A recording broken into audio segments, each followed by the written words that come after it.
everyone, and welcome back to another Philosophy Friday. I'm your host, Thomas Aquinas, and if you're not already a member of our channel, please go ahead and like this video and subscribe. Click the bell if you want to see more notifications. Today, we're discussing Aristotle, particularly Aristotle's views on courage. I agree with a lot of what he says, but I would also like to tweak his definition a little because I find it very limiting. One thing that Aristotle and I both agree on is that courage is a moral virtue, meaning that in order for a man to be truly moral, courage is one of the things necessary. But where we differ is in the more technical aspects of the definition. See, Aristotle says that the greatest form of courage is death on a battlefield. And while this is certainly a courageous act, I don't think it is the ultimate one. So in order to explain my take on this, I first want to extend the definition of battlefield, because Aristotle meant strictly a military operation. The kingdoms fighting kingdoms, swords, shields, spears, that kind of thing.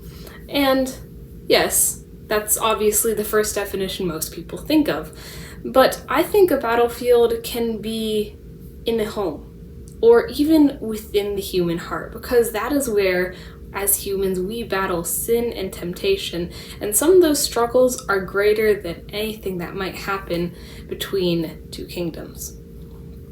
So with this extended definition of what a battlefield can be, I think that courage is not in aggression the way Aristotle describes it, because aggression is one single act. It is pushing forward, it's charging with the sword, or finding strength to overcome something suddenly.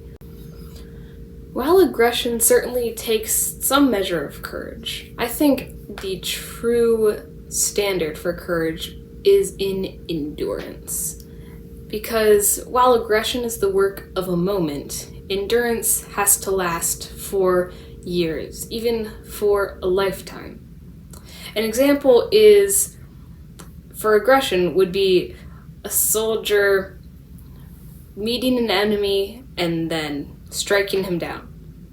The act is over, it's done. But an example of endurance would be a soldier getting captured and staying strong in prison even under torture. That torture that could last weeks, days, months, however long. The soldier that must endure is the stronger and more courageous of the two.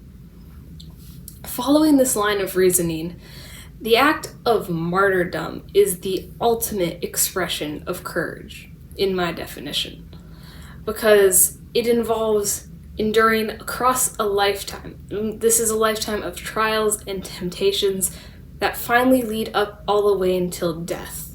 But in the face of this death, the martyr does not cower, does not give up, but they die bravely. And this is the ultimate act of courage. And I believe the ultimate martyr was Jesus Christ himself, because he lived perfectly and he died perfectly. And so he is the most courageous man ever to walk the earth.